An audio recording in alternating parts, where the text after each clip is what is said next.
Yo, what is up? It's the final countdown with our last batch of Call of the Mountain cards for Legends of Runeterra. It's a very tiny cam today since we got lots of cards to go through, so let's get to it. Now, something I like to point out first that I'm very happy about is that they're giving more support to some older archetypes, and I feel like that quality of life feature really helps with the longevity of the game and the health of the game rather than just putting on all these different cards and having a power creep go on. So first off, we have a 5-cost Bilgewater card, Jack the Winner. Jack, be quick. Round start, create a fleeting sleep with fishes in hand, and it is a 5/6, so decent stat line. That card being a 0-cost slow spell, ephemeral, deal to an ally and to the enemy nexus. I feel like this is going to be a little clunky if you're going to play Gangplank. It can maybe work in some... I'm thinking about maybe Misfortune Sejuani rather than GP just because of that 5 slot. Though I could also see this working in a GP deck as well. Of course, you are going to get the turn damage on both an ally and a nexus, and for 0, that is in really good value, so I'm happy to see it. I feel like it's fairly balanced, so I don't think we're going to see any nerfs or buffs for it, so I'd say it's a decent card, maybe even a little bit better, but we also do need to consider the rest of what Bilgewater has and compare it to everything that Targon has and some potential counters, so that's why I say it's not like crazy good, but I personally really like Jack the Winner. Next up is Monkey Business, a slow spell, summon a powder monkey, which is the 2/1 ephemeral. When it dies, deal 1 to the enemy nexus. I think this is fair. It's a cool card that you could add. The question is, like, do you want to really put it in your slot compared to something else? Yes, it is guaranteed damage. I would most likely not use this unless I have a guaranteed plunder. I can't really see myself using it unless I'm gonna get that value, just because there are so many other 2-drops that are gonna get me more value in Bilgewater. So I feel like it's very situational. I don't really feel like I would run it myself. I feel like there's other ways to get the powder monkeys that are a little bit more economical for your deck build. So I don't think this card is too great. It's all right. It's not the worst thing ever, just because I feel like having to get the plunder off in order to make it more useful to get the other powder monkey for the next round is, I don't know, I think it's a little much, but I could be wrong. There are different ways to enact plunder. Next is the Demacia card. Now we're going all the way to Demacia for the Fallen, a slow card, 8 costs. When you summon an elite, reduce my cost by 1. For each ally that dies this round, summon a Dauntless Vanguard. Now, there are a lot of different elite summoning spells within Demacia. I feel like this will help it a little bit. I could definitely see it with some Quinn decks, some Quinn MF, perhaps. I never was really much for Demacia decks in general, and I feel like we already have so many of these different high-cost summoning spells and just like high-cost elites that I want to see some like lower-cost really good cards in Demacia more so. Especially since it just takes so long to stall. Like, we just got a 1-cost 2/2 vanilla, like we just vibing with that, so and a bunch of scout cards. So again, I'm not a huge fan of Demacia in general. Some people only play this card. I don't think I'll be putting it in my own Demacia decks when I do. So this is basically repayment for nerfing Will of Ionia for everyone who really loved that card. There is Singular Will, which is a 10-cost slow, pick an ally, recall all other units. This could help. I definitely sees like a harrowing counter. You can't really do much after that, for example. I feel like it's a decent card, but do you really want to play it? I mean, I guess in your elusive decks, if you get the 2/1 elusive that's only elusive for a round, there is that. I don't really know. I can't even see myself really running this in elusive deck, but it seems like it's a, hey, well, we nerfed Will of Ionia for the recall, so here you go. I don't know. I just never really used recall in general. I know a lot of like Yasuo decks use that in stun, so I can see that definitely working in those particular decks, but I have yet to really try it out myself. What do you think, Yasuo players? Next is Bassa's Bloodseeker, which is an Overwhelm Noxus card. 7 cost, 7/4, interesting stat line. Play deal 1 to an ally and an enemy 4 times. I feel like this is really pretty darn good. Like, the only time that the one isn't going to do much is if they have tough, and there isn't a ton of cards that do have tough. I feel like this, because it does, this could actually work in maybe some Vladimir decks. I could see it in some Vladimir decks. I would like to see it.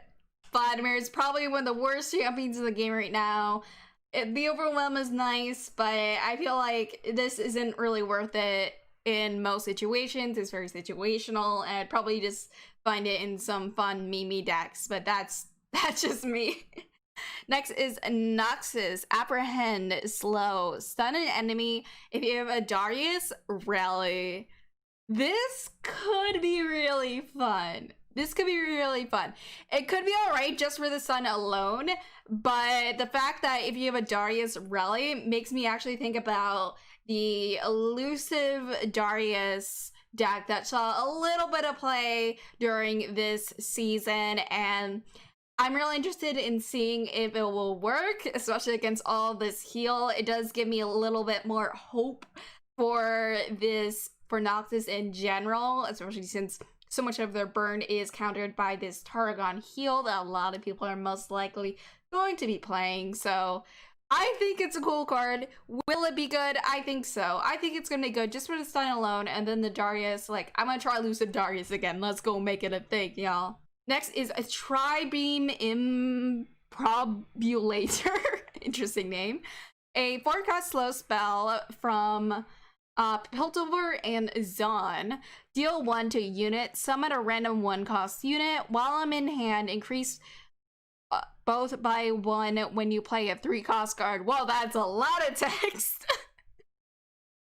That is a lot of text. Because it is Piltover and Zon, and it does regard, like, while I'm in hand. I'm thinking that this is probably going to go and be in some Jinx-driven discard. We've been seeing a lot of support for discard aggro, and again, like, we do need some things for aggro to go and counter all this heal, which I'm glad that it's not completely dying, and I'm going to try to figure out and make it work somehow. So I feel like this is a decent card. I'm not really sure. I don't know, like, how practical it's gonna be, especially with being slow, but it may work. I don't really know. I'm not feeling too hot on it. But I like the direction that they're going with supporting these older archetypes. Next is a 1-cost Star Shepherd. When you heal a damaged ally, grant me +2/+0.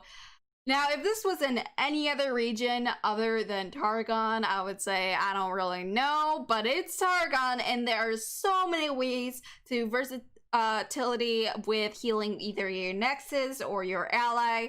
So this 1-drop, I feel like, is going to get pretty darn big for its value, especially compared to some other 1-drops. It's going to be when you want to see a little bit later game. Considering, like, some of it could be more useful if you do clear your opponent's board.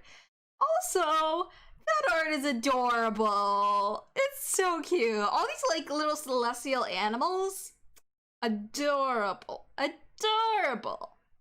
Next is 3-cost Fledgling Stellacorn, which is a 1/2, so slightly lower stat line, but it does have Spell Shield as well as Drain. I don't think I'm gonna use it. I feel like there's definitely some better, it's not like the worst thing ever, but I feel like there are better options in Targon that you're gonna want to use for that slot. Though I will say the art is very pretty. The art is very pretty. I love the little flowers there. Next is a giddy sparkyologist. Yo, I'm quitting being a streamer. I want to become a sparkyologist like her. That is sweet. Which is a 3-cost 2/2. Play if you behold a celestial card, grant an ally +1/+1 in spell shield. I think she's darn good. I think she's darn good, especially since it's not just for the turn. If this ally perhaps lost spell shield, you could grant it back to the ally, which is some really great value. So I feel like this stat line, as well as the +1/+1, it's like Fury, except for you don't have to kill anything and you aren't playing dragons. So this is going to be able to buff up a lot. So I'm a pretty good fan of this card. Pretty good fan of this card. Next is 8-cost Grandfather Rummel, which is a spell shield overwhelm. Play grant ally +0/+4, which is an 8/4. I feel like this is pretty situational. I think like with the behold, we do get some perhaps some trundle value. I don't know. I find it interesting. Like I wasn't really thinking about it before, and then of course we do have the giddy sparkyologist, so they sort of combine with the behold in Targon that you would put with the Trundle. So this actually makes Trundle a little bit more playable. I know some people were talking about just running Trundle on his own without like other behold cards, but this does make the archetype slightly better, and I really like to see like how Targon is helping all these other regions with getting their keyword mechanics going. But now, last but not least, the entire reason for this video, we finally got the Targon Porofly. Now this thing is so cute. It is a 1/1 spell shield Porofly. I do not think I would run this in anything but Poro decks, but that is completely alright because it is adorable and I love it.